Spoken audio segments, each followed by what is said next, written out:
ojú ń gbà mí tì fún yín ẹlẹ́ǹsì ètò ààbò kí lẹ̀ ń ṣe.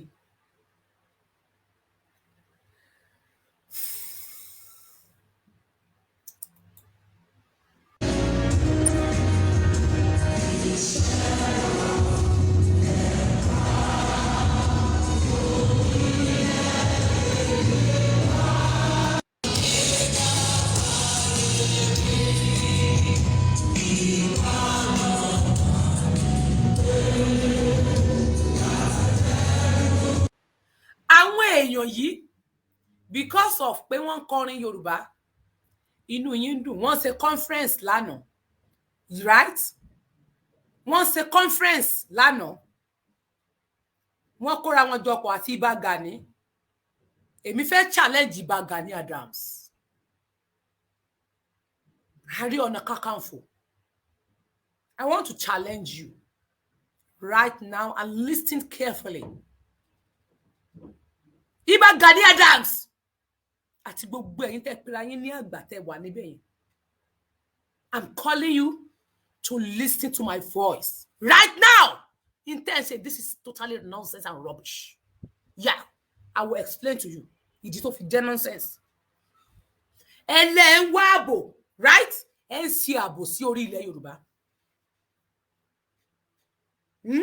Ẹlẹ́ ṣe conference nítorí ààbò gbogbo ìpéjọpọ̀ yín. Nítorí ààbò àbí lẹ ṣe péjọpọ̀. One, àwọn tẹ́ ẹ ń ṣe ààbò lé lórí. Àwọn tẹ́ ẹ jọ ń ṣe. N tó lè pè yín ni kẹ́ pín, kẹ́ break up. Kò sí ààbò tẹ́ ẹ lè mú wá. Kò sí nǹkan tẹ́ ẹ lè mú wá. Kò lè work. Torí pé Fúlàní ti wà láàrin yín tó ń jẹ́ orúkọ Yorùbá. Wọ́n ti mọ kú tó pa yín owó ni àti màálù. Fúlàní ti wà láàrin yín Ìbà Gani Adams. I don't have problem with you, but I would just want you to listen to me. Gbogbo nǹkan ṣe yóò nítumọ̀. À ń kó group jọ. À ń kó ẹ ń ṣe meeting, ẹ ń kóra wọn jọpọ̀. Kò ní ìtumọ̀. N tó lè pè yín ni break up. N tó lè yọ yín nìyẹn nínú wàhálà tó wà nílẹ̀. Tí ò bá sí break up ní Nàìjíríà, wàhálà yóò lè solve.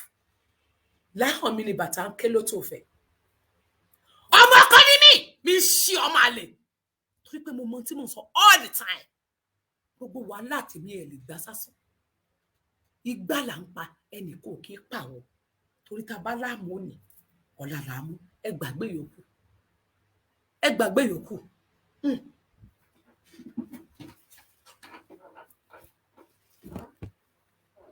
Really? Ẹ ṣe meeting. Meeting òfò lẹ́ ṣe. Meeting tẹ́ ń ṣe ò ní túmọ̀ sá.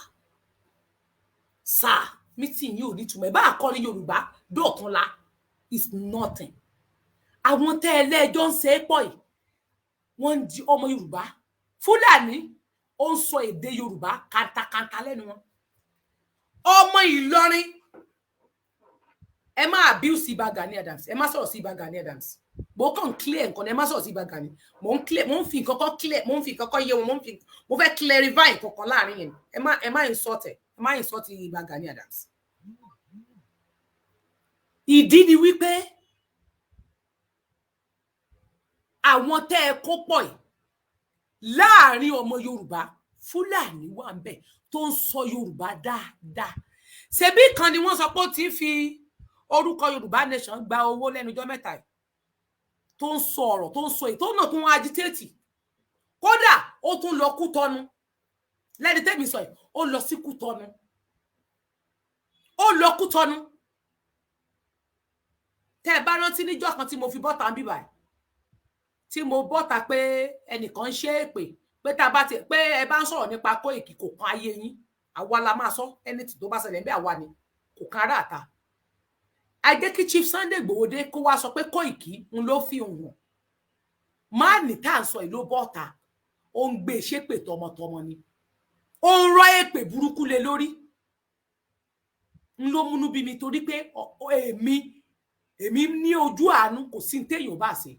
Kí ló fẹ́ ṣẹlẹ̀ tó bá ká máa gun èèyàn lépè tọmọtọmọ kí lọmọ rẹ̀ ṣe fún ọ tó fi ṣépè fún. Ta ni ẹ gan? Má nìyí ni wọ́n wá lọ open group gbogbo ní group tán hard àwọn èèyàn sínú group tá ń sọ ẹ̀ wọ́n wá ń sọ fún pé àwọn support Yorùbá àbí Yorùbá nation làwọn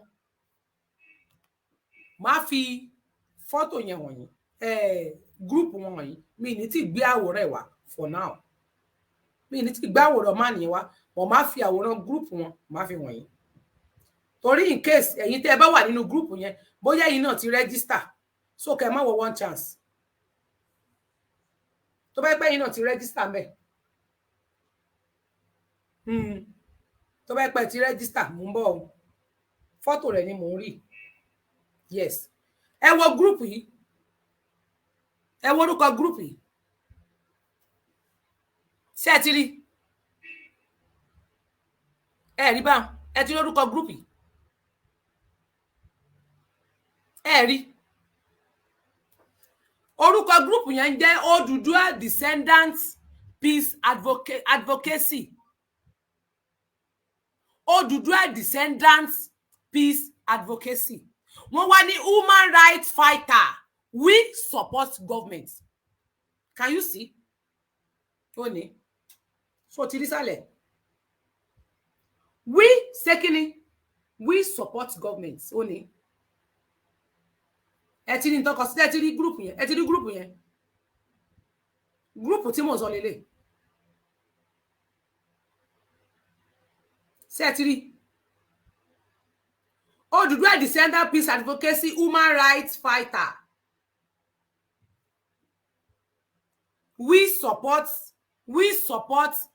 support government ẹ̀yin tẹ́ wà nínú group yẹn wọ́n wá ń sọ fún wọn pé kán máa register now wọ́n ti ń register o nínú group yìí wọ́n ń gba owó 1,500 lọ́wọ́ àwọn èèyàn tó wà nínú group tí arákùnrin yìí open man yìí ló open ẹ̀ ó dẹ̀ ń agitate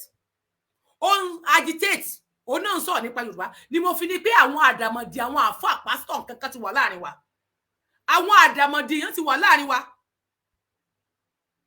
àwọn àdàmọ̀dì èèyàn wọ́n ti wà láàrin àwọn ọmọ Yorùbá kẹ́yìn ọmọ Yorùbá kẹ́ ẹ fura o Yorùbá ẹ fura o ìran Yorùbá o ẹ fura ìran Yorùbá o ìran mi ìran tó dára nínú dàtí wa tètè jí lójú oorun tá ń sùn ẹ jí lójú oorun tẹ́ ń sùn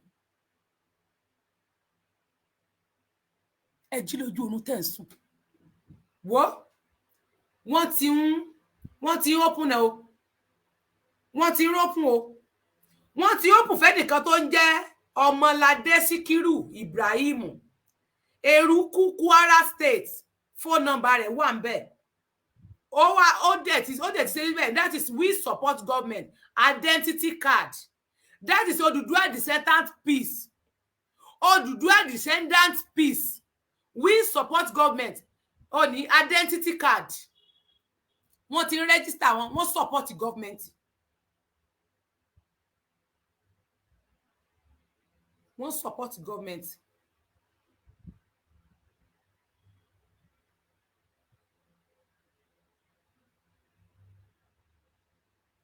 wọ́n support government wọ́n dẹ̀ bẹ̀rẹ̀ sí ní gba owó ẹni tá à ń sọ yìí òun náà sọ nípa Yorùbá o ó sọ nípa Yorùbá o ẹ̀ẹ́dẹ̀rú inú ọmọ Yorùbá àwọn alami Ìbà Gani àwọn alami wà láàrin wa security tẹ́lẹ̀ make lórí wọn Nàìjíríà kò lè work torí àwọn àdàmọ̀dì wà láàrin yín àwọn àdàmọ̀dì èèyàn wọ́n wà láàrin yín kàn dá àárín yín rú open your eyes ẹ la ojú yín àwọn àdàmọ̀dì ti wà ńbẹ̀ wọ́n ti ń fi orúkọ àwọn èèyàn gba owó kiri wọ́n ti ń fi orúkọ àwọn ènìyàn sẹ́ni tá à ń sọ yìí ẹni ìkan tá à ń sọ yìí náà ló ní pé káwọn èèyàn pé Ọbásanjọ́ ní kán máa wá forúkọ sílẹ̀ ń dòní àwọn náà ń recruit pé wọ́n fẹ́ máa fún àwọn èèyàn lówó gbogbo fọ́ọ̀mù tẹ́ ẹ rí níta tán ń sáìn káàkiri pé ká máa sáìn under government àwọn tí wọ́n ń ṣe lélẹ̀ wọ́n sì wà nínú agitation ṣé ti wá rí pé àwọn tí wọ́n wà láàrin wa tí wọ́n ń da àárín wa rú ni orúkọ Yorùbá ni wọ́n ń jẹ́ orúkọ Yorùbá abẹ́ni tó ń jẹ́ Adébánjọ kì í ṣe orúkọ Yorùbá wọ́n ní urgent meeting ẹnì kan náà ló pe urgent meeting with Baba Babáńjọ at Sango Ọ̀tà ní ọjọ́ Sunday join us ó wà ń bẹ́ẹ̀ ẹnìkan iná ni àbọ̀ nǹkan ló ń jẹ́ Adébánjọ ṣe borúkọ rẹ̀ nìyẹn Adédèjọ orúkọ Yorùbá ló ń jẹ́ bọ̀ Fúlàní ni ọmọ Ìlọrin ni Fúlàní Ìlọrin ni báwo lẹ ṣe wá fẹ́ ṣe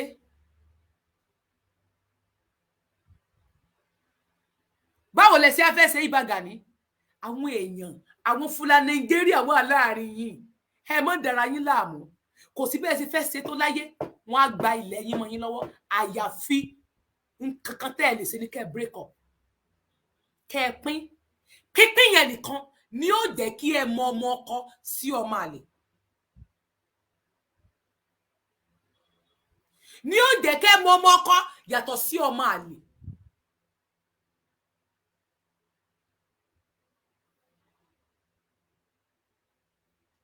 ṣé ẹ dárákùnrin mọ̀ ẹ ti máa rákùnrin ẹ sáà ti máa àfáì òun ló pe àwọn èèyàn pé bàbá máa tó fẹ́ ṣe meeting pẹ̀lú àwọn èèyàn òun ìkan iná ló open group tá à ń sọ yìí tó dẹ̀ ló ń sọ nípa Yorùbá ṣé ẹ ti wá rí pé ẹ gbọ́dọ̀ wà careful Fúlàní dem play fídíò kan fún ẹ kó gbọ́ bí Fúlàní ṣe ń sọ̀rọ̀ Ìbà Gani Adams èmi mo mọ̀ pé bàbá tó lọ́gbọ́n ni ẹ mo mọ̀ pé ó kàwé gan ó Google gan mo mọ̀ pé ẹ mọ̀ dáadáa ẹ gbọ́ èdè tó wà lẹ́nu Fúlàní àwọn tó wà ní ilẹ̀ Yorùbá Fúlàní tó wà nílẹ̀ Yorùbá àwọn tẹ́yìn ń sọ ọmọ Ìlọrin ni wọ́n gbọ́ èdè tó wà láàrin wọn so gbogbo gúrùpù tẹ́lẹ̀ ń ṣe kẹ́ mọ́ dára yín láàmú abẹ́tà kẹ́ jìjà pínpín kẹ́ túká kóníkálùkù pín gàrí ẹ̀ ló lè pè wá torí tá a bá pín gàrí àwọn tẹ́yìn ń wò wọn ò rẹ́dì láti gbé nǹkan kan sílẹ̀ fún yín they are not ready wọn ò rẹ́dì láti ṣe nǹkan kan ju pé agenda wọn yẹn wọn gbọ́dọ̀ mú ṣe ẹ dẹ̀ mọ̀ pé Fúlàní ò kì í sọ̀rọ̀ gbogbo tó bá fẹ́ ṣe pátá ẹ lè gbọ́ níta ọ̀rọ̀ tí ilẹ̀ mọ̀ ń gbọ́ lórí afẹ́fẹ́ lẹ́mọ̀ ní kí wọ́n máa polongo ẹ̀ lórí afẹ́fẹ́ kó o gbọ́ Yorùbá bó ṣe ń dùn lẹ́nu wọn. a rí i pé ìjọba PDP wọ́n lo ọdún 14 àbí ọdún 16 gbáko so before káwọn tó máa retí ti ẹgbẹ́ yẹn ìjọba tí a pè níjọba tiwantiwa tíjọba APC ń lò lọ a fẹ́ ká parí ìjọba ọdún 4 sí lórí àlééfà kì í ṣe pé a ní kí Buhari ó lọ́dún 4 sí lórí àlééfà là ń sọ o ẹnìkan jáde ẹni bọ̀tọ̀ bá jáde wá láti ẹni ẹgbẹ́ òṣèlú kankan kó náà parí ọdún 4 before ká tó wá máa sọ pé ní a máa gbé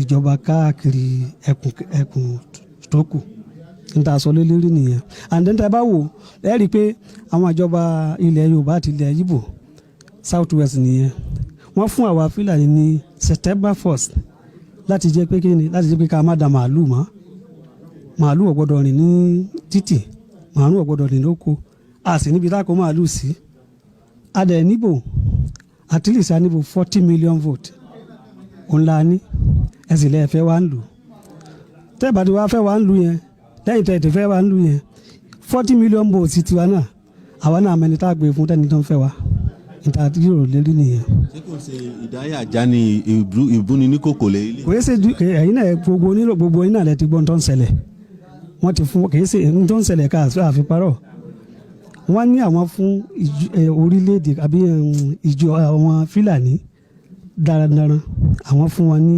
September 1st láti má dára káàkiri inú oko a sọ pé ní ká má dára káàkiri inú oko àníkọ̀dá but kí wọ́n pètò sílẹ̀ ibi tá a ti dára sí before ká sọ pé ní September 1st ká má dára mọ́. kò sí pé ní.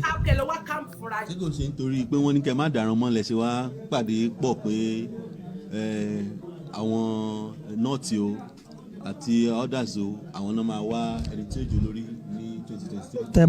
tẹ́ bá gbọ́n tá a sọ síwájú kì í ṣe yẹn but eléyìí náà wà lára ẹ̀ òun náà wà lára ẹ̀ ká má parọ́ fún yín òun náà wà lára ẹ̀ a lè kó màálù wá sápò ọrọ̀ ajé wa ní inú ìgbẹ́ ló ń gbé. wá ló wá kàn wá pẹ̀lú yẹn.